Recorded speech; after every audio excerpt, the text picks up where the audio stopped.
Assalamualaikum warahmatullahi wabarakatuh. Alhamdulillahirabbil alamin wa bihi nasta'inu ala umuri dunya waddin. Wassalatu wassalamu ala asyrafil anbiya'i wal mursalin wa ala alihi washabihi ajmain. Rabbi shrah li sadri wa yassir li amri wahlul 'uqdatam min lisani yafqahu qawli, amma ba'du. Pertama-tama, marilah kita panjatkan puja beserta puji syukur kita ke hadirat Allah Subhanahu wa taala yang telah memberikan kita nikmat iman serta Islam, yang mana kita dapat berkumpul di tempat yang insyaallah barokah ini. Sholawat berangkaikan salam semoga tercurah limpahkan kepada baginda kita, habibana wa nabiyana wa syafi'ina wa karimina wa maulana Muhammad sallallahu alaihi wasallam. Yang terhormat Bapak Amin selaku dosen pengampu mata kuliah Sejarah Peradaban Islam, yang saya hormati teman-teman kelompok saya. Pada kesempatan kali ini saya akan membawakan sebuah ceramah yang berjudul Damaskus. Hadirin yang dirahmati Allah, kota-kota terbesar dan ibu kota Suriah adalah Damaskus, Damsyik atau Syam. Selain Al-Fayum dan Gaziantep, kota ini adalah salah satu kota tertua di dunia. Saat ini diperkirakan ada sekitar 3,67 juta orang. Secara etimologi, daftar geografi Raja Tutmos III mencatat nama Damsyik pertama kali pada abad ke-15 sebelum Masehi. Nama Damaskus berasal dari dua kata, yaitu Dam dan Syakik, yang mana artinya itu darah saudara kandung. Etimologi dari nama kuno ini tidak jelas, tetapi dianggap presemit. Dalam bahasa Arab kuno disebut Damashq, dalam bahasa Mesir adalah Damaskus, dalam bahasa Ibrani disebut Dameshek, dan dalam bahasa Akkadia adalah Dimasko. Dalam surat-surat Amarna yang ditulis pada abad ke-14 sebelum Masehi, nama Aram sering ditambahkan huruf res atau R, mungkin itu dikarenakan oleh akar. Berapa lama sih Damaskus berdiri? Karena bukti arkeologi yang menunjukkan bahwa orang telah tinggal di Damaskus sejak 9000 sebelum Masehi. Damaskus lama dianggap sebagai kota tertua di dunia, dan kendalanya adalah ada jeda di antara dua kota.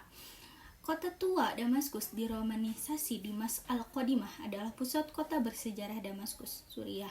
Salah satu kota tertua yang masih dihuni di dunia adalah kota tua yang memiliki banyak situs arkeologi, termasuk beberapa gereja dan masjid bersejarah. Mereka meninggalkan dampak pada banyak budaya, terutama Helenistik, Romawi, Bizantium, dan Islam.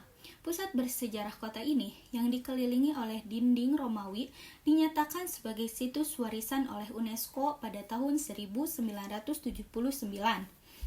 UNESCO memperingatkan semua lokasi di Suriah tentang ancaman yang ditimbulkan oleh Perang Saudara Suriah pada bulan Juni 2013. Kota Damaskus didirikan oleh Khalifah Nuruddin. Damaskus ini terletak di sebelah barat daya Suriah. Sungai Barada telah mengalir melalui kota selama ribuan tahun. Saat ini Damaskus memiliki usia 11 tahun. Damaskus ini bukan hanya kota tertua di Suriah saja, tapi Damaskus ini adalah kota tertua di dunia. Damaskus, Damsyik atau Syam adalah kota terbesar dan ibu kota Suriah bersama dengan Al-Fayum dan Gaziantep. Damaskus memiliki peran penting dalam sejarah. Inilah kota pertama yang berfungsi sebagai pusat pemerintahan daulah muslim di luar Jazirah Arabia.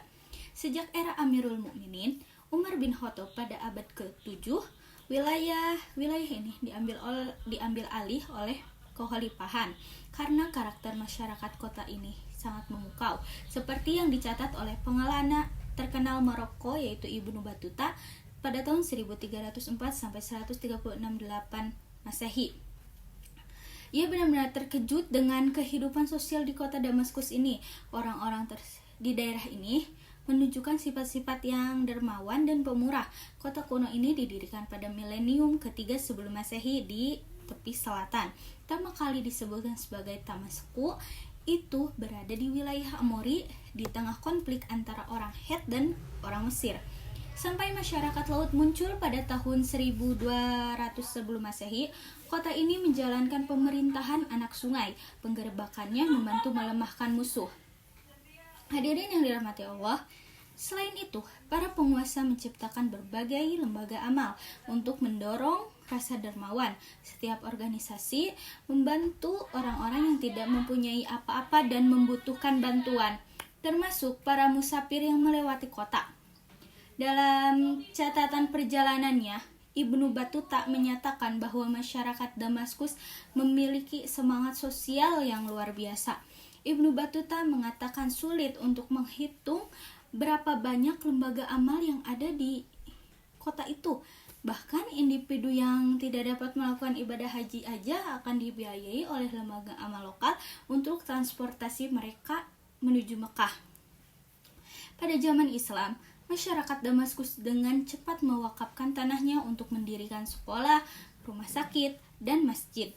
Damaskus juga adalah kota yang terkenal dengan dermawan dan tolerannya. Orang non-Kristen aja yang terusir dari semenanjung Iberia saat Andalusia atau Spanyol dilanda Inkuisisi.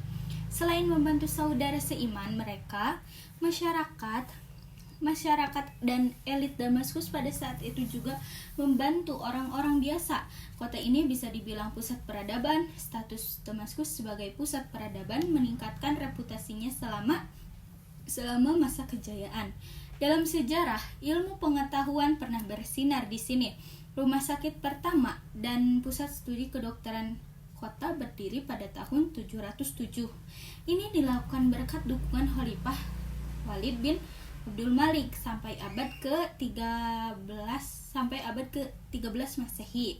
Kata sejarawan yang bernama Thomas Goldstein, ada 30 rumah sakit yang ada di Damaskus. Hadirin yang dirahmati Allah, rumah sakit pertama dan pusat studi kedokteran kota berdiri pada tahun 707 juga. Pada tahun 704, perpustakaan publik pertama juga didirikan di Damaskus. Yang memulainya adalah Khalifah Khalid bin Yazid, yaitu cucu dari pendiri dinasti Umayyah. Perpustakaan ini adalah tempat pertama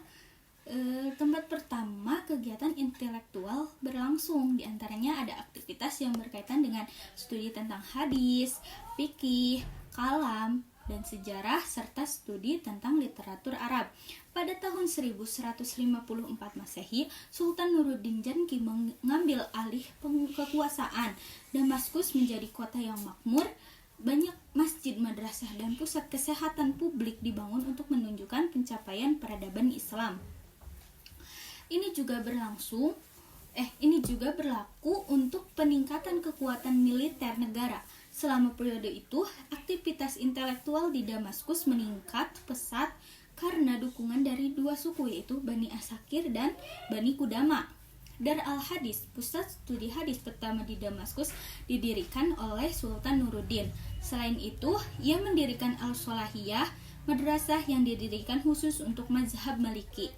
Begitu pula dengan Madrasah Al-Adiliyah pada tahun 1171 yang sekarang dikenal sebagai Akademi Arab. Seorang penjelajah muslim lainnya, yaitu Ibnu Zubair, datang ke Damaskus pada tahun 1184 Masehi dan menulis tentang perkembangan ilmu di kota itu dengan cepat. Ia melihat bahwa Masjid Umayyah memiliki banyak fasilitas yang tersedia untuk siswa dan pengunjung asing. Tak heran kalau Ibnu Zubair mendorong siswa dan mahasiswa Andalusia untuk pergi ke sini untuk belajar. Hadirin yang dirahmati Allah, Damaskus adalah kota di mana setiap orang barat yang ingin berkembang datang untuk belajar karena banyaknya fasilitas dan bantuan-bantuan di tempat ini. Setiap orang yang berasal dari barat yang ingin berjaya datang ke kota Damaskus itu untuk belajar. Karena banyaknya fasilitas dan bantuan di tempat ini. Dalam catatan perjalanannya, Ibnu Zubair mengatakan, para pelajar yang menimba ilmu di sini tak pernah khawatir akan kekurangannya makanan atau tempat untuk bernaung. Penguasa Seljuk Nizam Al-Mulk membangun universitas modern pertama di Damaskus pada abad pertengahan. Setelah Nizam meninggal, madrasah itu muncul di santero kota. Ada juga yang mengatakan bahwa pada zaman kejayaan Islam ada 150 perguruan tinggi di Damaskus. Ibnu Zubair mengatakan bahwa Al-Muriyah Al-Kubro di Damaskus saat itu adalah madrasah terbaik dan paling disukai di dunia. Pendirinya adalah Khalifah Nuruddin. Penguasa berganti-ganti. Damaskus terletak di sebelah barat daya Suriah. Sungai Barada telah mengalir melalui kota selama ribuan tahun. Dibangun 3000 tahun sebelum Masehi. Itu masih didiami. Seiring berjalannya waktu, penguasa Damaskus berubah. Kerajaan Assyria, Yunani, Romawi, dan Bizantium kemudian menguasai wilayah itu.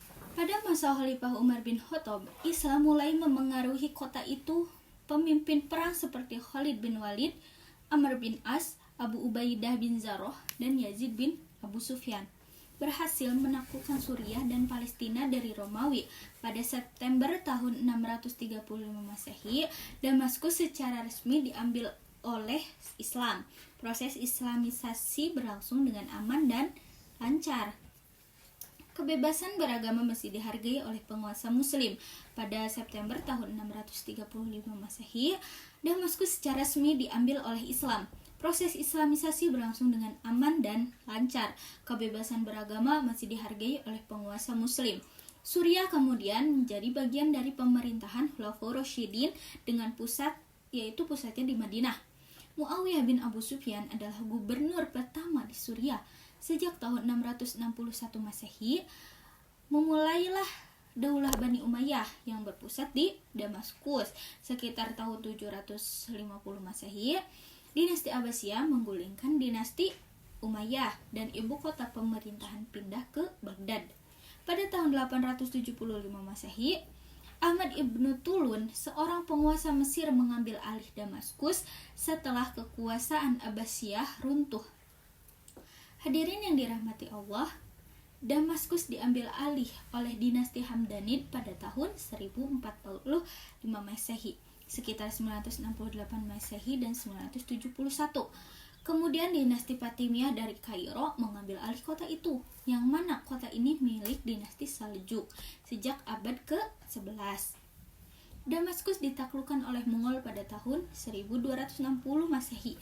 Kota itu dikuasai oleh Turki Utsmani selama 3 abad berikutnya. Suriah menjadi negara merdeka pada tahun 1946. Damaskus tetap menjadi ibu kota hingga saat ini. Sayangnya saat ini Damaskus dan Suriah secara keseluruhan masih dilanda kesedihan. Itu karena perang saudara yang berlangsung sejak tahun 2011.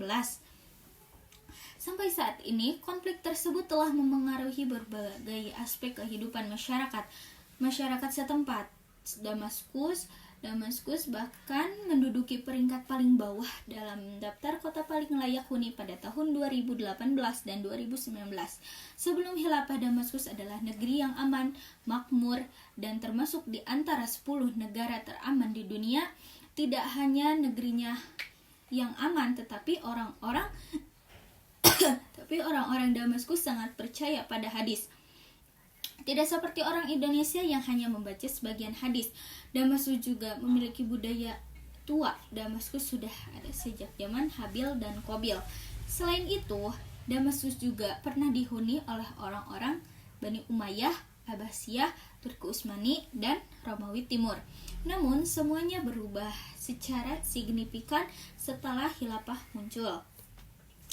Di gerbang masuk perbatasan Damaskus, bom yang dilepaskan oleh orang-orang yang bernyanyi untuk khilafah telah menyebabkan banyak korban. Selain itu, Khalil Gibran yang berasal dari Damaskus, banyak syairnya yang menceritakan tentang keindahan Damaskus yang aman dan damai. Pencurian dan kriminalisasi tidak ada. Namun setelah Arab Spring, di mana para pengganggu yang melakukan sesuatu dengan berbagai hal yang tidak masuk akal dan tidak jelas kebenarannya, sudah jelas bahwa negara manapun yang mengagungkan khilafah tidak pernah berhasil yang menghasilkan ketenangan di negaranya. Jika tidak, hanya kelaparan, pembunuhan, dan penyiksaan rakyat negara itu. Nabi Muhammad SAW berterima kasih atas pengislaman Khalid bin Walid. Khalid bin Walid adalah salah satu orang terkenal konsisten dalam jihad. Lelaki itu yang memiliki hubungan dekat dengan Rasulullah SAW.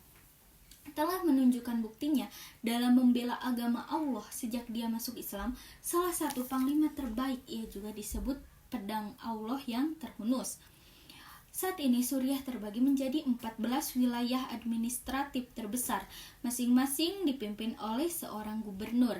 Wilayah-wilayah tersebut adalah Damaskus, Rib, Dimas, Latakia, Idlib, Homs, Tartus, Hama, Deir Ezur, Raqqa, Al-Hasaqah, Al-Suwaida, Dar'a, dan Quneitra. Kesimpulannya, Damaskus adalah kota yang tertua di Suriah, bahkan di dunia. Damaskus ini terkenal dengan dermawan dan tolerannya. Bahkan banyak orang-orang asing yang datang ke Damaskus hanya untuk menimba ilmu. Karena kalau di Damaskus ini tidak perlu khawatir kekurangan makanan atau minuman. Di Damaskus ini banyak situs arkeologi, termasuk beberapa gereja dan masjid bersejarah. Mungkin cukup sekian dari saya. Wassalamualaikum warahmatullahi wabarakatuh.